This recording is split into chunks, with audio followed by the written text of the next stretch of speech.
Hi, this is Ken Parker, welcoming you to Common Ground, the show where we bring together a panel with diverse views on issues of concern to Newton residents and try to hammer out some of our differences. For those of you who are new to the show, let's review the format. First, I introduce a topic. Then we go around the table once, with each panelist expressing a viewpoint.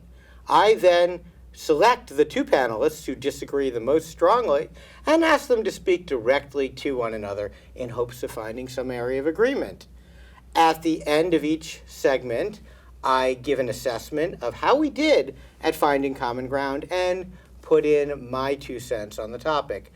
This show has something in common with the last show in that it's a little bit of a pre-election special where we will be first of all, not having any difficulty selecting the two panelists who disagree the most strongly in that we have two panelists. So my job is easier tonight, but also in that we're going to try to get through more than our usual three topics because, frankly, there's a lot at stake in an election.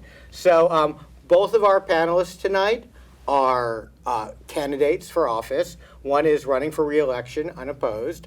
The other is a first-time candidate. They're both running citywide for the city council, so you'll have an opportunity to vote for or against each and or both of these candidates, each and or both. I'm not sure however that works out.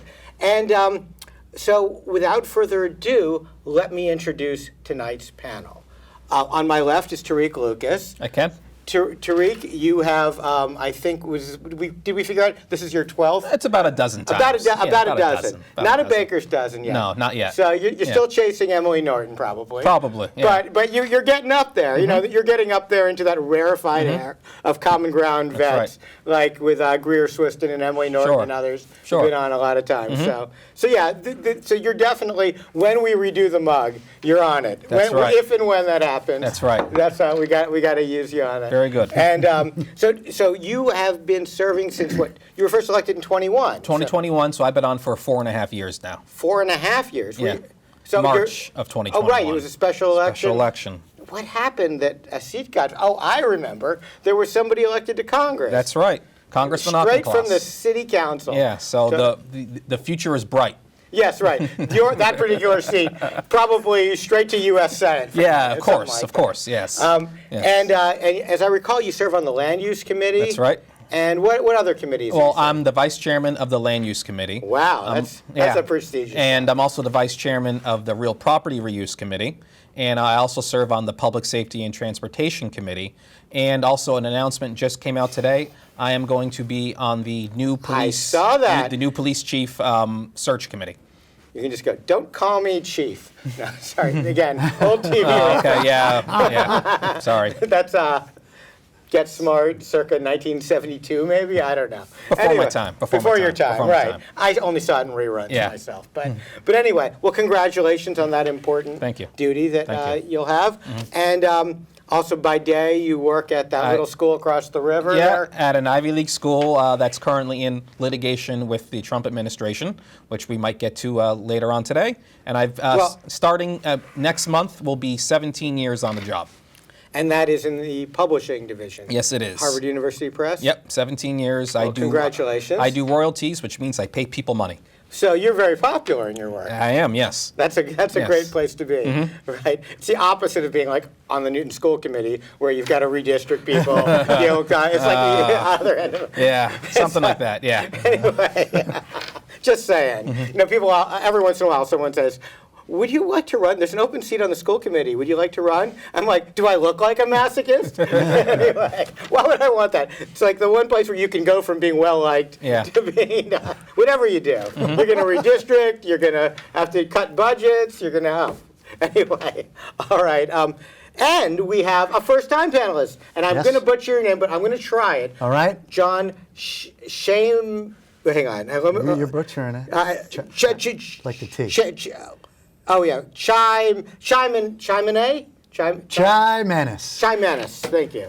Charmans. All right, I give it a shot. All right, and you just told me like 5 minutes ago. That's all right. I figured we do a little prep beforehand. Yeah, no, it didn't help. Charmans. There we go. Well, this way we're going to say your name a few extra times. Perfect. And so that everyone will know how to spell it. on the ballot. Well, it's, anyway, John, so this is your first time running for office. That's right. And what do you do professionally? I run a clean energy company. Started it about a dozen years ago. And clean energy, wind, solar, all of We the own above? distributed scale solar projects. If you think about it, there's residential scale, that's small. There's utility scale, which are really big, and then there's something called distributed. So it's all solar then? It's all solar. And are you in the Boston area, nationwide? We're a nationwide company. We own about 100 projects that we've built through the years. And a lot of times they're on landfills or in the back of a farm, underutilized space. And is this something that you founded or went to work? Yes, I founded it with a partner about 12 years ago. Prior to that, I was working in an energy company that was in California. But when I came back this way, in about 2012, 2011, I started the company up. So in a minute, our audience is going to get to hear why John Charmans. Why John Charmans is running for the Newton City Council.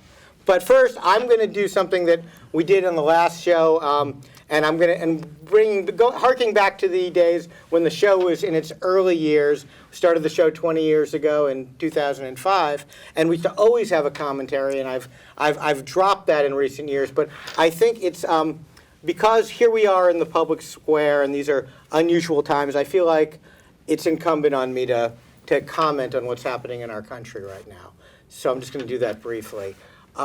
I think most of our audience is aware that we have a president of the United States right now who does not consider the laws of our nation to apply to him and prefers to have his enemies prosecuted rather than win votes in elections against them. And I think it just it's shocking and saddening to me that he has now prosecuted the former director of the FBI. After all the career prosecutors refused to take the case, he had to find someone with no prosecutorial experience to file the case, and then people from another state to bring it to court.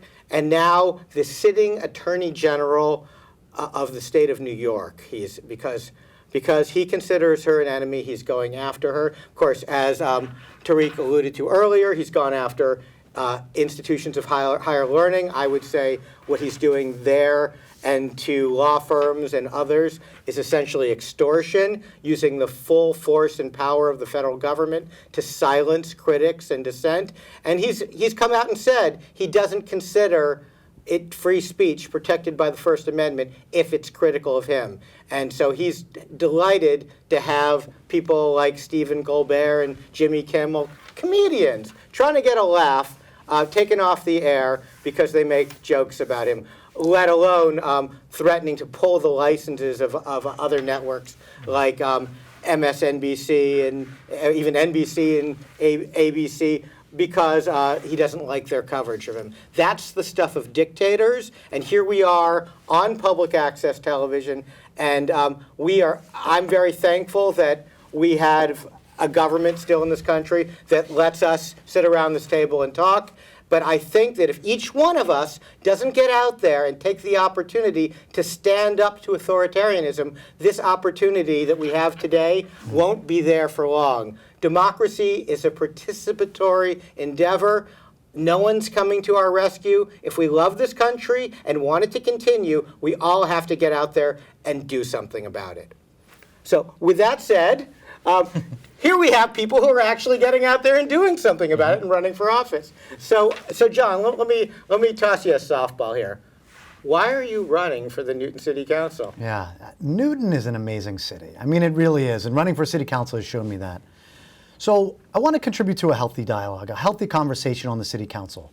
I want to bring some of my background in finance and sustainability, some of the perspectives as an entrepreneur and a clean energy business owner to things and initiatives that we have on the city, like our sustainability initiatives, like business development, local business development, and as well as contributing to the conversation around the budget and making sure that we've got a great plan for the long run. So if you could, you're running for a legislative body, it passes ordinances. That's what our local laws are called.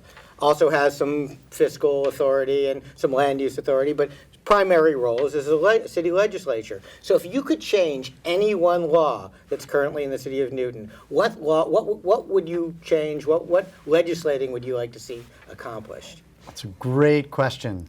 If I thought about it, I think probably it would be, I think it would be related to, gosh, I have to think for a minute about that one. Let me come back to you on that. Okay, fair enough. All right. Well, Tarik, you've been on the city council for a while. What's your proudest accomplishment today? Well, I can give you my most recent one, and that is in traffic council, something that was created, I believe, during your tenure on the council, Ken. Many decades ago. So you're saying the traffic council was created? Yeah, but it was advisory before that, and then they got tossed some authority. But I changed something within the traffic council, the ordinance, some of the ordinances that govern the traffic council. For example, that thing in Newton Center, the plaza, that is technically a pilot. It is a field trial. Previously, field trials like that were not subject to an appeal.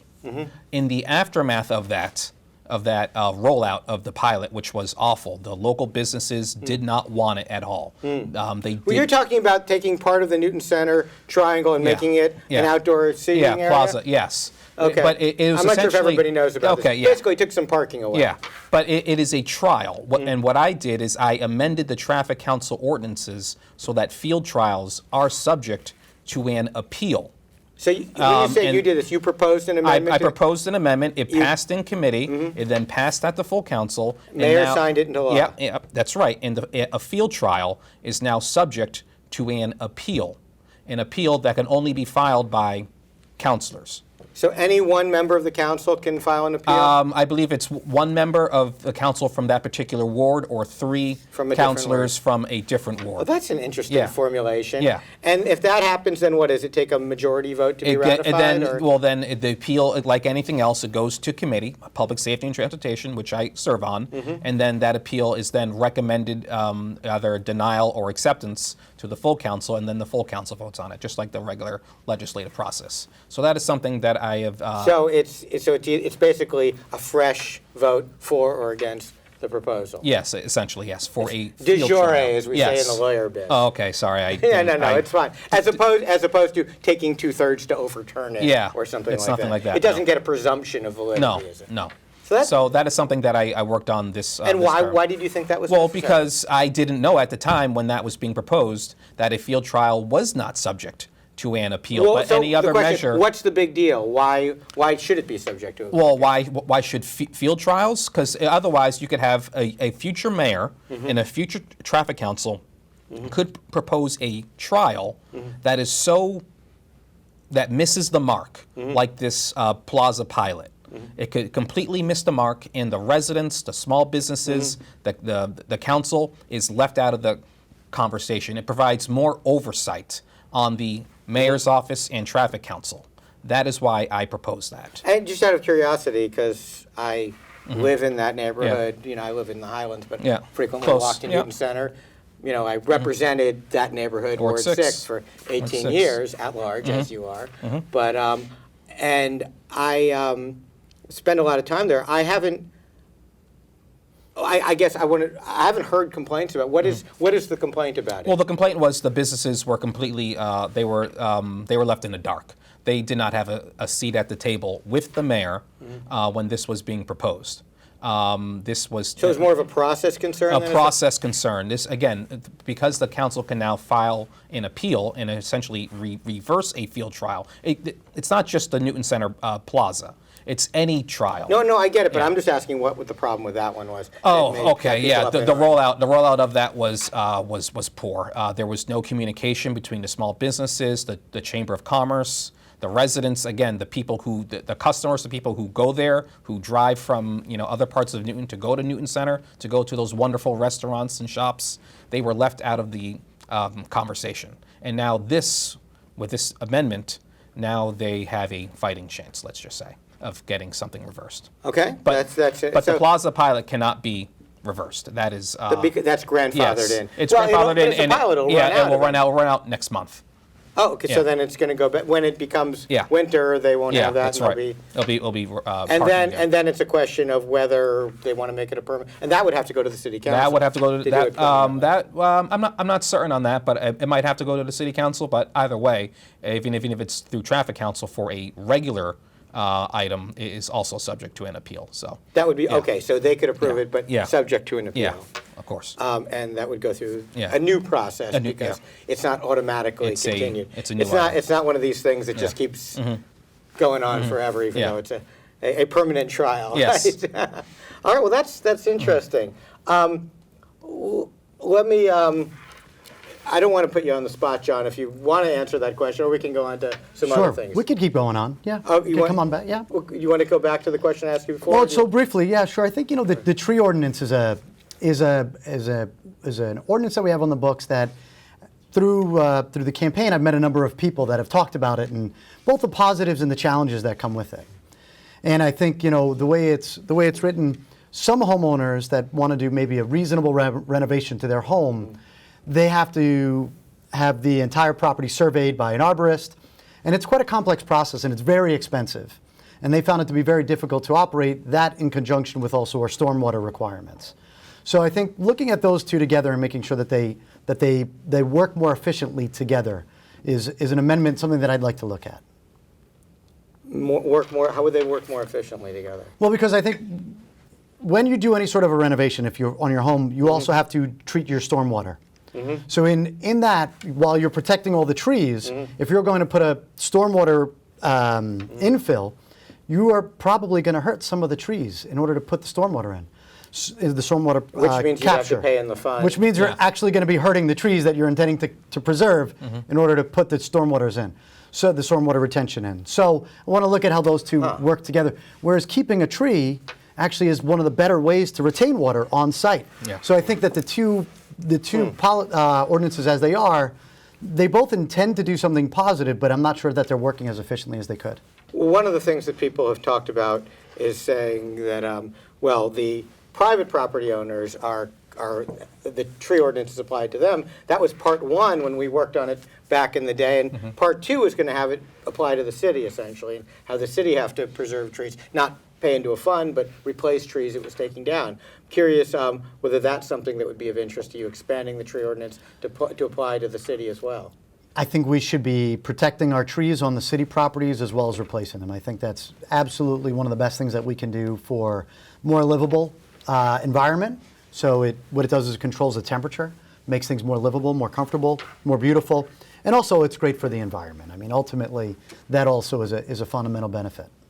So let me ask you both about the question that I think was really the hot topic 2 years ago. Maybe it's not as hot a topic in Newton now, but zoning. Oh, zoning. People were very concerned by some of the aggressiveness with which some members of the city council wanted to move forward above and beyond what was being required by the state in the MBTA Communities Act, and much faster density. And the voters pushed back on that a little bit. That's right. And we ended up with an ordinance that I think passed almost unanimously, maybe yeah. one dissenting vote. Couple. Yeah. Couple, and so it felt more like a Newton fit to a lot of us in the community. And I'm curious how each of you feels that ordinance has worked out, and whether you see any tweaking on the zoning front that you'd like to see. Are our zoning ordinances pretty good now,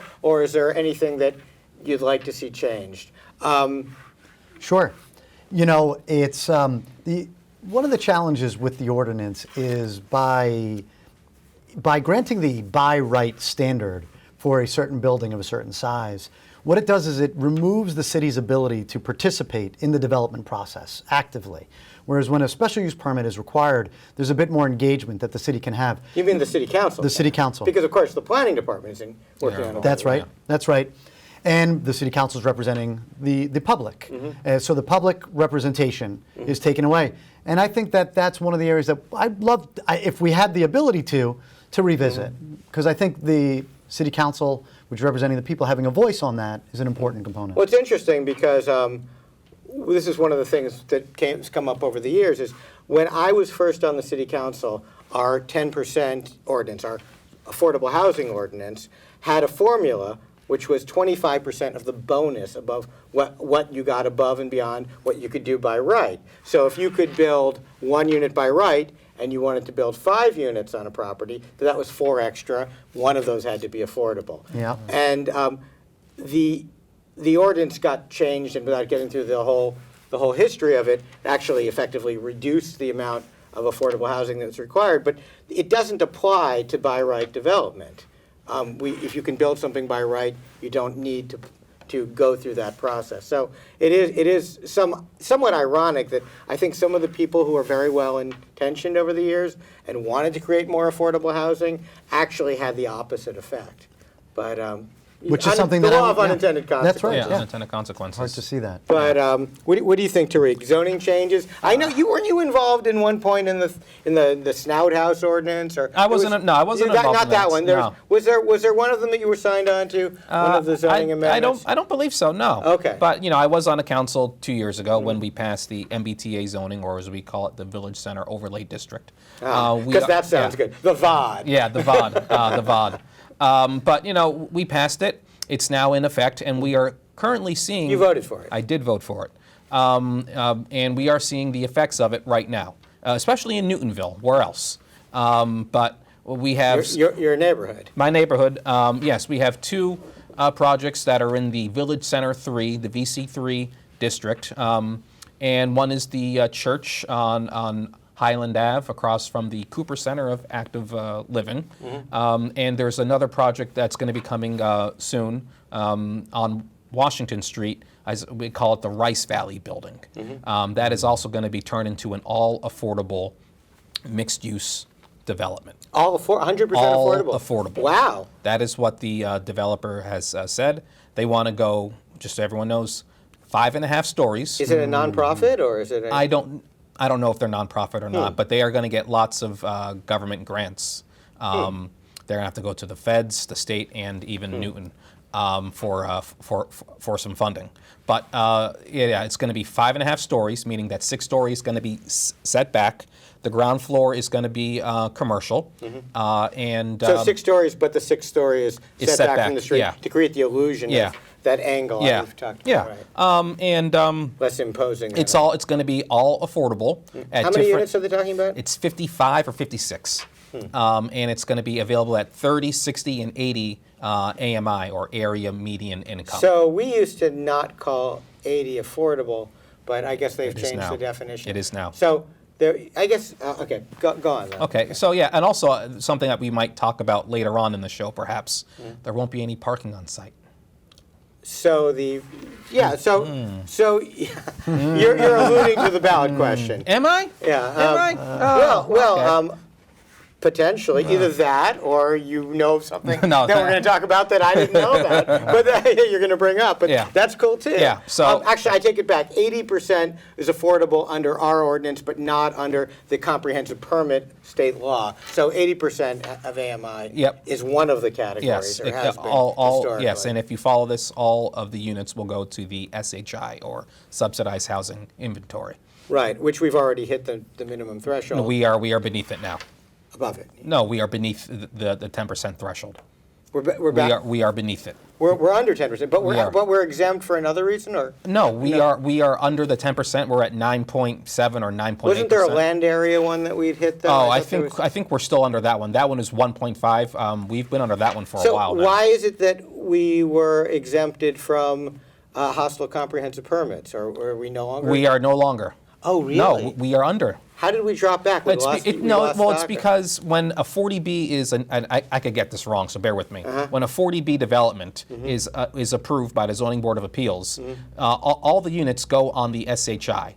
But if they don't pull a building permit within a year, they come off. That's what happened. Oh, I see. So the one on Needham Street came off the Needham list. Street and the one on Route 9. So also, we're just I believe. temporarily off until they. We are temporarily off. We are going to go back on once, I believe, Dunstan East, which is the one Okay. in West Newton on Washington Street, is occupied. I believe, yeah. That is interesting. Yeah. So, but basically, my question: is there anything at this point that you'd like to see changed in the zoning ordinance? In the Village Center overlay district? Anything in the zoning? Okay, well, I'll say this. With the Village Center overlay district, what we approved was a compromise. You know it's a compromise when the majority of the people leave the meeting unhappy. No one got everything that they wanted. That's, perhaps that's government at its best when there are compromises. And so I wouldn't change anything in the VCOD just yet. Again, it's still very early, and also... Do you think it's working as intended? It is, yes. It is. We are going to build more housing near transit. That is the intent of the Ironically, of the Newtonville, ordinance. of course, is near the Purple Line, the commuter rail, but it's not near... The Green Line, no. It's in terms of the frequency and the usability. I mean, there are some very small projects in Newton Center right now that are in the Village Center Overlay District, but nothing to the scale of what we're seeing in Newtonville. Which probably has something to do with the economics of those properties. Yeah, I guess, so. It is working the way how it is intended. And just non-Village Center Overlay District. There's another zoning thing. There's plenty of zoning in Newton. Now, is there something you'd like to change, though? One thing I would like to change, it won't be this year, but I would like to look into it for next year. If we're talking about flooding, and that's an issue that affects everyone in Newton, everyone complains about the flooding, and rightfully so. There are ways to manage and prevent flooding. One is through engineering and our stormwater ordinance. The other one is making sure more rain goes into the ground or grass. And for that, it would potentially mean increasing our open space requirement in certain districts and for certain developments. That can be done by the council. Increasing the open space requirement. Right now, it's a minimum. Depending on what zone you're in, it could be a minimum of 30% or 50%. And what would you like it to be? Oh, it depends on which district we're talking about. What would you like to raise? Well, in the low end, in the MR3, where it is a 30%. Multi-residence 3. Multi-resident 3, which is primarily found on the north side of Newton, north of the Pike. It's 30 right now. Well, how about we increase it to 35? Increase the open space requirements. A modest change. Yeah, a modest change. It's nothing drastic, but just making sure more stormwater goes into the ground and not into a drain. Okay. That is important. Okay. While we're talking environmental stuff, we have and I want to correctly characterize this, but a professional solar energy executive. Is that right? Sure. At the table here. So you've lived here for a while. You see what the city's doing. How are we doing on solar? Are we doing what we should be doing? Could we be doing more? What do you see going on? And what would you like to change on that front? Yeah, I mean, look. If anything. I think... Are we hitting it out of the park? I'm really impressed. Newton is doing a very good job with their solar installs. I think we're offsetting something like 45% of the energy use with our solar installations. City energy. City energy. That's a pretty impressive statistic. And, the beautiful thing about solar is there's a time that it takes to break even. Let's say it's about 10 years, give or take, on average. Could be shorter or longer. But after that, you're past your break even. You're making money on all of that. That's an incredible investment. I love to see the city making investments. That's one of the areas that, on our sustainability goals that I like to work with is, we have passed the Birdo ordinance. And the Birdo ordinance, it affects, commercial buildings, and it affects nonprofits, and it affects the city. I think the commercial buildings and the nonprofits, they may have some challenges when there are actual retrofits required. I think we need to evaluate how we can help them make their goals. Well, the first thing is a reporting requirement. That's reporting today. And that is what, for the next year and a half? Yeah, I think it's about the next year and a half or so. But the city... So just to be clear, to remind our audience, we've talked about this before, but not everyone watches every episode or follows these things. This is an ordinance similar to those passed in a couple of the other Boston area communities that requires buildings to have a certain level of energy efficiency. Yeah. And so how would you describe? Yeah, that's great. It's a certain level of energy efficiency. So you measure a baseline, and then over time you're intended to improve, all right? The way that you improve is you make capital improvements. So you make investments into the facility somehow. Those could be by installing better air handlers or chillers or better insulation, windows. Some of these things come with an almost immediate payback, and some of them are much longer.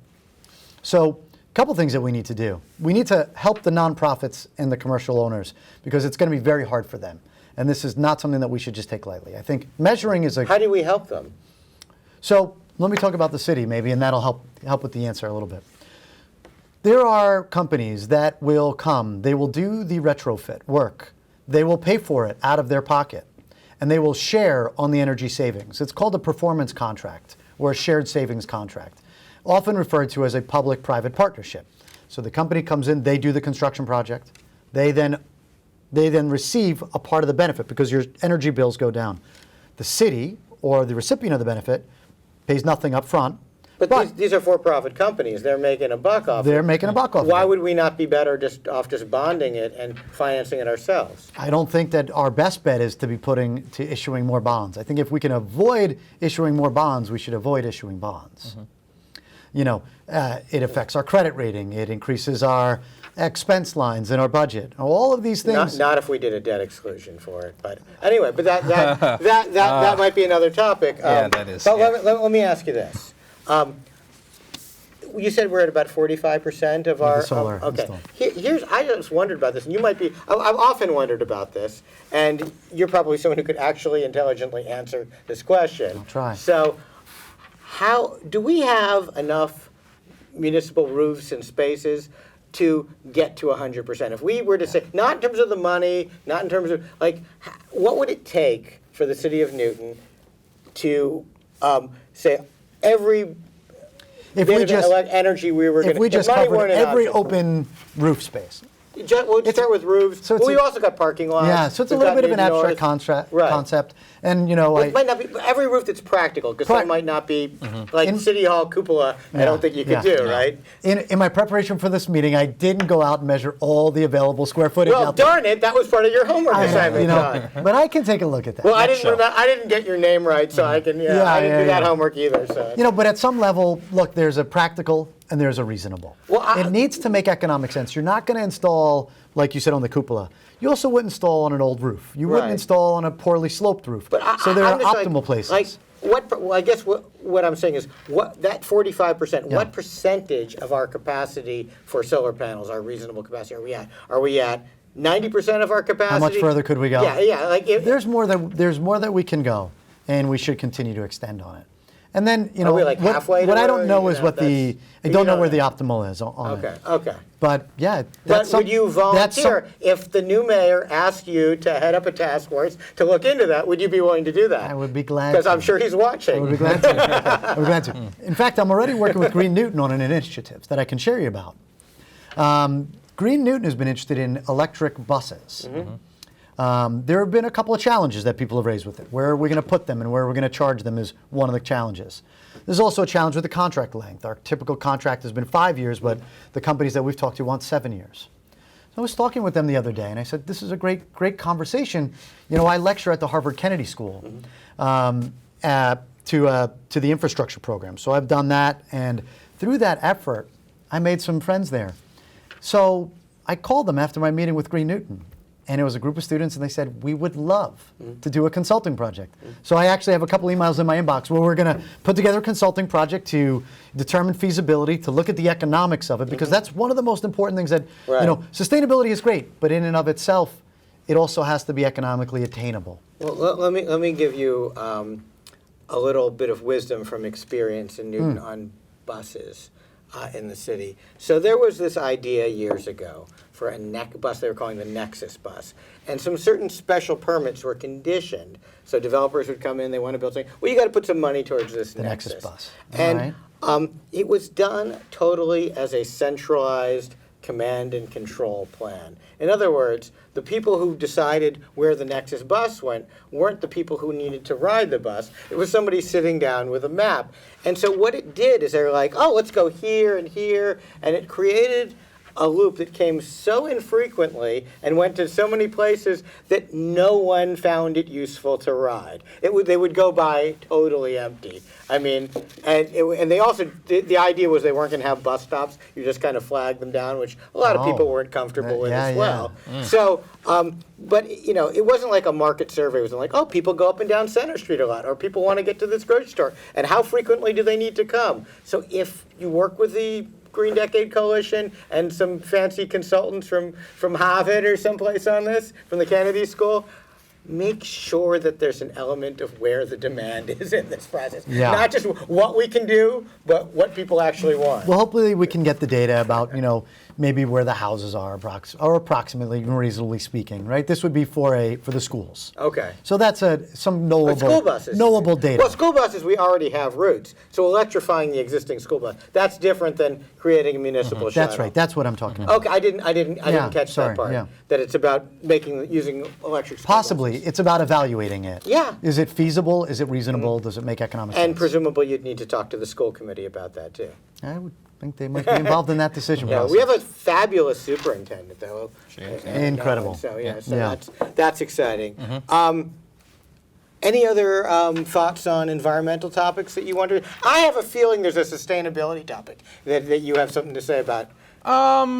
No, just to build on what John was saying earlier about our tree ordinance. I think that's an important one. That's one that we have to get right. We have to protect our tree canopy. Julia Maliki, who's been on your show once or twice, Councilor Maliki. Ward councilor from Ward 4. Three. Three. Sorry. But Yes. she is. Let's just say she's big on trees. Yes, and that's I think she's told me the stat like since the 70s, Newton has lost something like 50%, 60% of its tree canopy. We need to get that back. So we need to do two things. We need to plant more trees, which we are doing. Credit to Mayor Fuller on that. But we also need to better protect our own trees. You mean on the city? On city property, in parks, on berms. We need to better protect them, definitely. We need to prune them when necessary, cut them down when absolutely necessary. And we need to expand our tree canopy for all the benefits that they provide. I remember that there were some revisions to the tree ordinance during the last term. Yep. And there was this, what I would call an illusory appeal process that they wanted to basically, you have 10 days to appeal the issuance of a tree removal permit, but you don't ever get to know that they didn't have to publicize it in any way. They didn't have to notify people. So before anyone found out, the trees would be cut down before anyone knew that they could appeal, or the appeal time went. Yeah. And also it limited who could appeal, that they took away some of the ability. So I hope that that gets revisited, because what came out of that process seemed to me to be a little bit irrational. Why have an appeal if it's practically inaccessible? All right. I thought there was another sustainability thing you wanted to talk about, but I won't put you on the spot. Let's talk. You mentioned economic interest Sure. in working on the city's finances. Absolutely.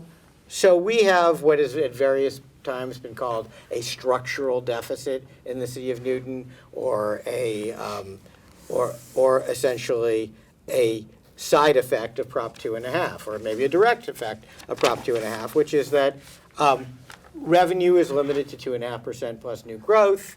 Our city budget is mostly driven by salary and other costs like energy costs. And if the costs go up at more than the rate, if the rate of inflation is greater than 2.5%, then we have a problem. And of course, as you know, energy costs have gone up much faster than that. Construction costs, the maintenance costs, and effectively salaries have, because the cost of living in the Boston area. If you want to pay people the same amount next year as you pay them this year, sometimes you have to give them more than a 2.5% raise. So that has, over the years, we've had a number of committees and commissions looking into this, and there have been various ideas on how to deal with it. The way we have, as a practical matter, dealt with it is every 5 or 6 years we have an override to kind of catch up our revenues to the to the rate of inflation. The other idea that the Blue Ribbon Commission and the Red Ribbon Commission and the Citizens Advisory Group and another group that I put together at one point, there have been a lot of have talked about, and I think they've all agreed on this, is that by increasing the ratio of commercial to residential, you can fix that or at least patch that structural deficit to the extent that communities like Cambridge and Boston and Waltham that have a higher percentage of commercial.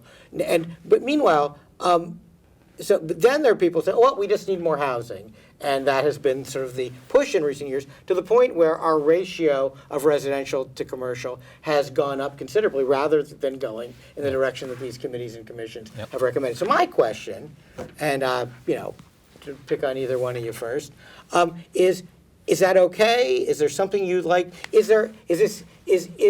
commercial economic development not viable in the city of Newton for some reason, or is there a way to turn this around? No, I mean, look, you mentioned it, but 92% of our tax base comes from residential.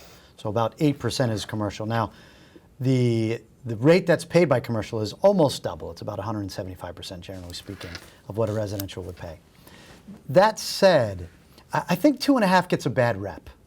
I think 2.5 it's a good governor on controlling spending and trying to live within the means. I did something interesting. I took $1 and I put it back 40 years ago. And I escalated it at the actual inflation rate. And I compared that to $1, escalated at 2.5% compounded. And you know which one was higher? You're going to say the 2.5% Much compounded. higher. So, substantially higher than the actual. Because there are periods of high and low. Now, if you just look 1-to-1, it doesn't match. But if you do it over the time, it actually comes out that way because of the compounding in the low periods versus the high periods. I'm not saying that we shouldn't be looking at ways to increase our revenue. But when I look at raising our revenue, I try to look at it in ways that don't necessarily that aren't based on the tax levy.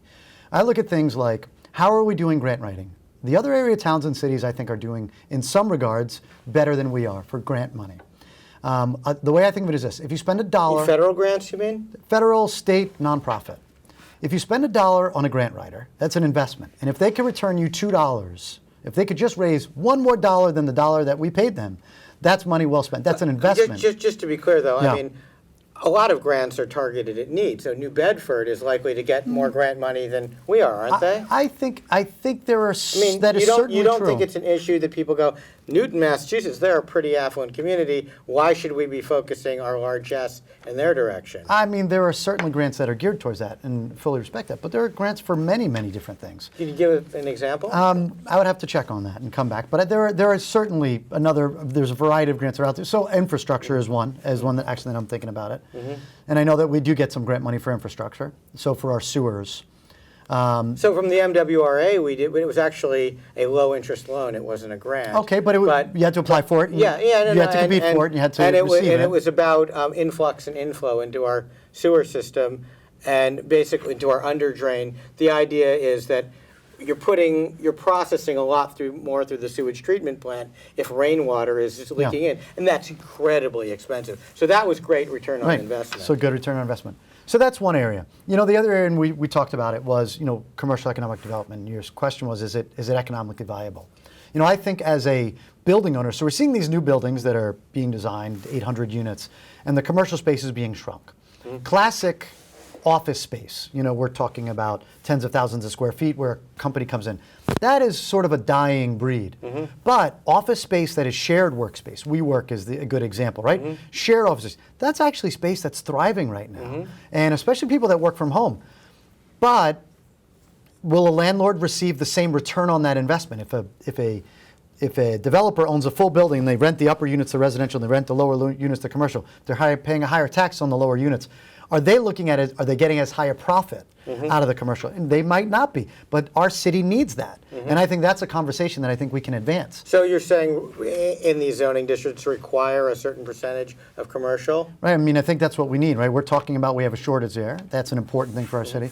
We talk about space, how people live, right? We're working remotely, we're shopping remotely. And the importance of retail in that is it's community centers. That's where people are going, that's where people are meeting, that's where people are building relationships that are very valuable. So I think, I think there are any number of reasons why we should be looking at a lot harder at doing economic development, including working with our Economic Development Commission. Just one last piece on that. We have one person that's employed by the city. Well, let me ask you that, because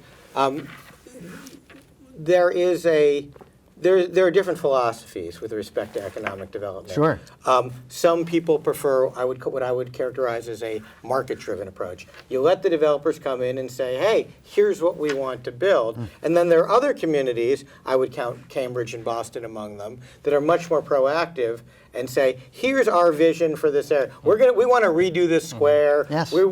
And they basically tell the development community, you want to build something here, like Boston has a very powerful organization, legally powerful, the Boston Redevelopment Authority, where they can come in and rezone and basically take part, they can make a new development very proactively. Do you think Newton is in the right spot on that spectrum from sort of reactive to proactive? I think we're probably on the end that you described as let the developers do it and we'll see what happens. And I would say I don't know that I'm as far as a very strong command that like a Boston would have.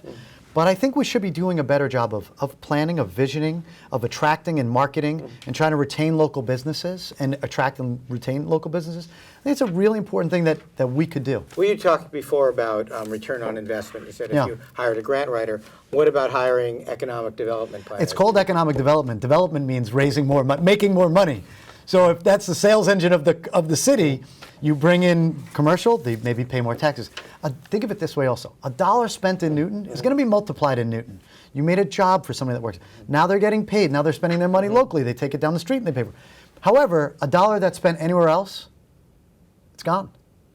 So why wouldn't we be proactive about creating these centers? Well, I mean, if we spend $1 on a contractor fixing a roof, presumably that money is in the economy now. That's not a... What I'm talking about is you're going to spend $1, you're going to go out and eat. If you go out and eat in another town, that money is gone. If you buy something at Amazon, that money is gone. If you go to Henry Bears Park, that money's staying in the town. That's paying for a job.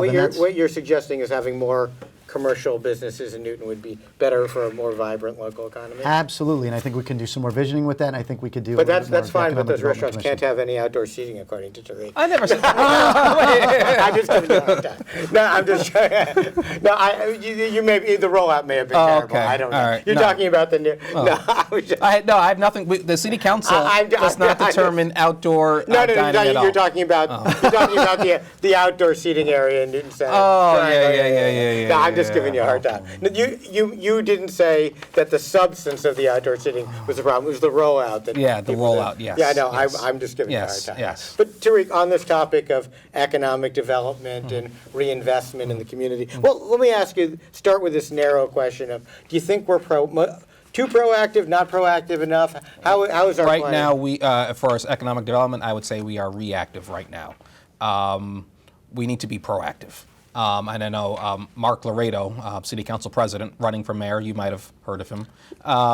Possibly once or twice. I mean, he has in all of his campaign events that I have been to. He has said it repeatedly. He wants his economic development team to be proactive, not reactive like we are right now. So we need to try to get ahead of the market and figure out what is the coming thing, what is next in line.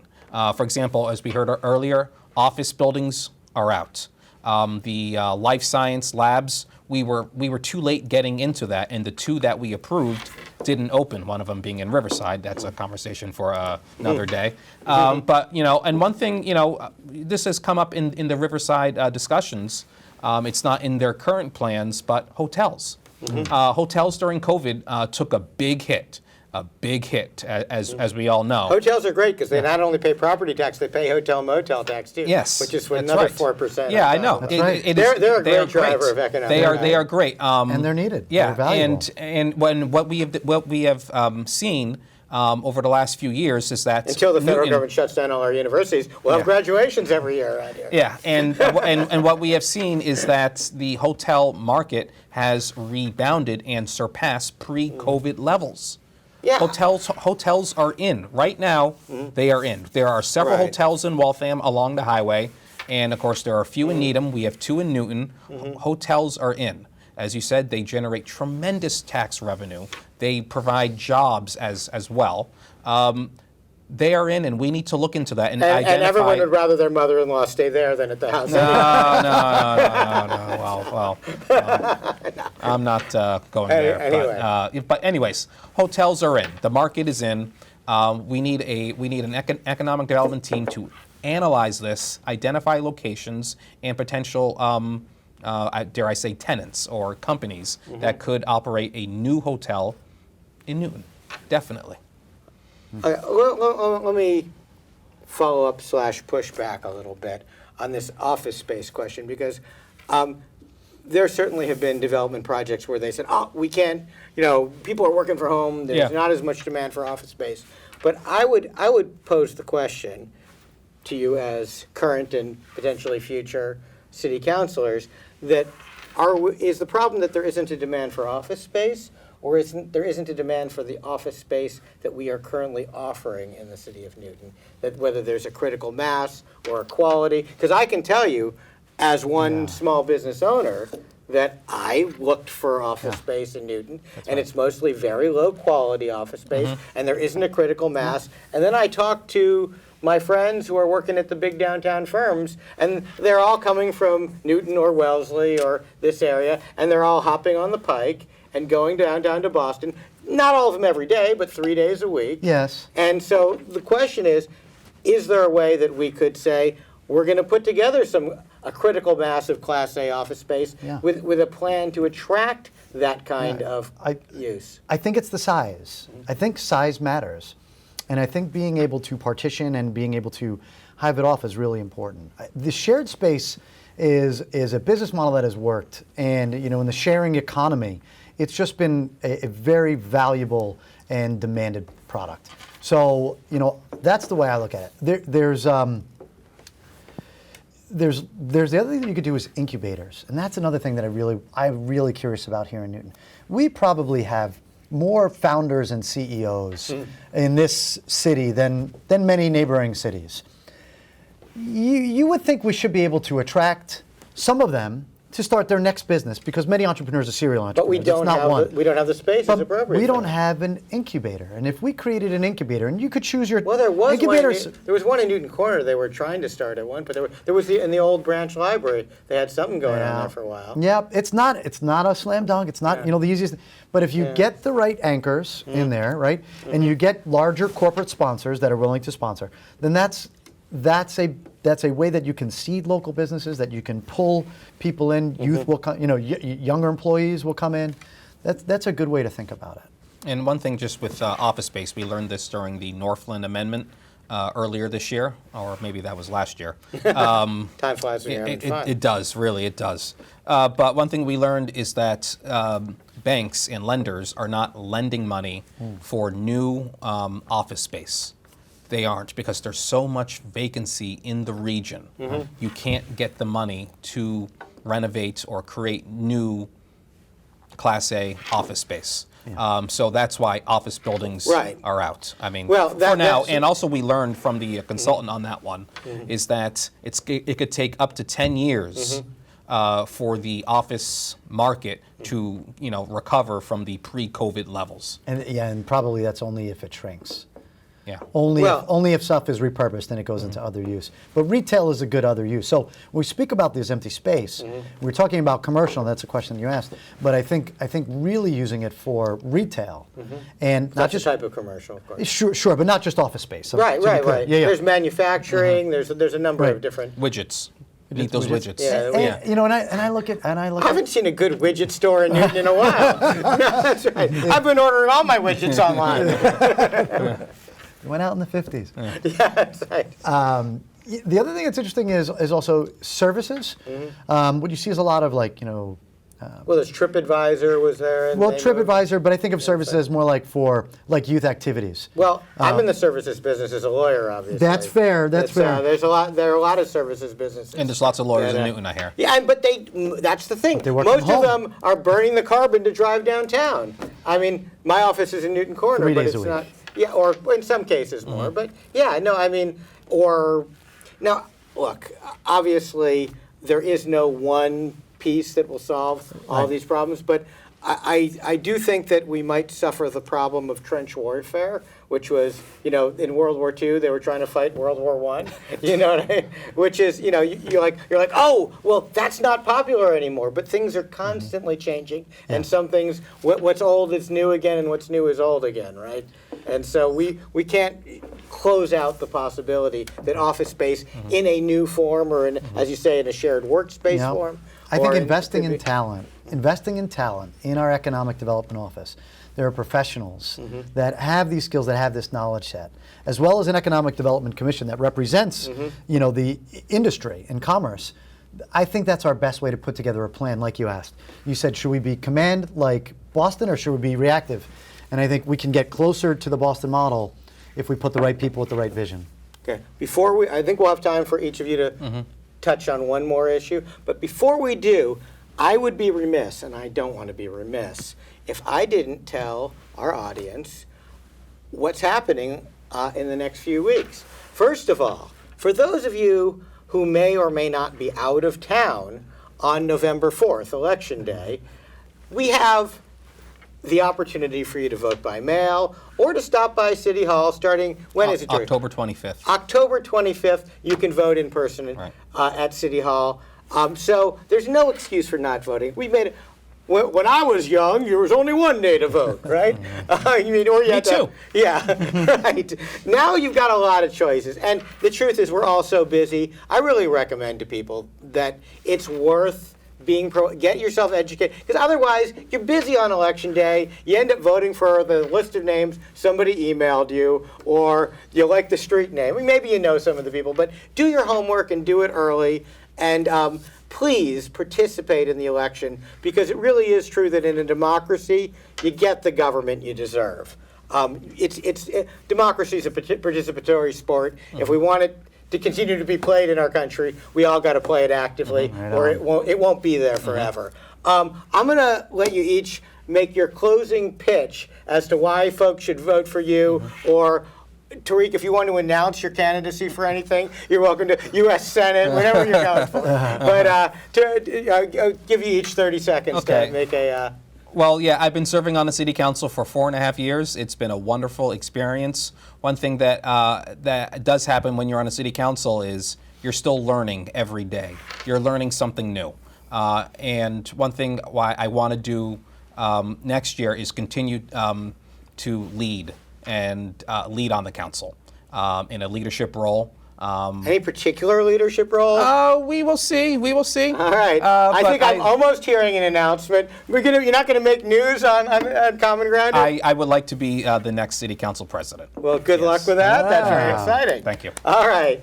And so there you heard it here first. You got to tune into Common Ground to find out. Tarik Lucas is running for Newton City Council president. You wouldn't know that any other way unless maybe he told you or something. We'll see. We'll see what happens. All right. Well, it's exciting. Yeah. It's great to throw your hat into the ring, though. Congratulations on that. Right on. Right on. John, tell us, why should people vote for you? Sure. My combination of experience and the approach that I take to problem solving are really going to be valuable assets on our City Council going forward.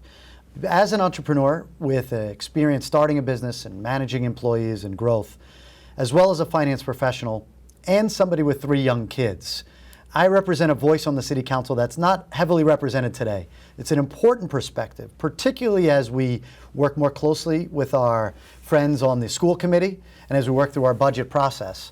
I think I can be a very valuable link in between interpreting and communicating some of the really important ideas about how we can all achieve our goals for a great Newton. Thank you. Thank you so much for joining us for Ken. one of your first local cable experience. Is this your first cable show that you've been on? I would think, well, this is my first show. I was on the League of Women's Voters, yeah, which a debate. That's different. It was New TV. That was a debate. Okay, yeah, all this right. is my first show. Well, welcome and thank you. Tarik, honor. great to have you as well. Thank you to those of you at home who've taken some time out of your day to watch Common Ground. Thanks to our fabulous crew, Will Carlisle, our director, and to everyone at New TV who does such a fabulous job helping us to exercise our First Amendment rights and discuss the issues of concern to Newton residents. So I'd ask, please tune in next time, the second Thursday of November, when we discuss the election results and when we try as hard as we can to find just a teensy tiny bit more common ground.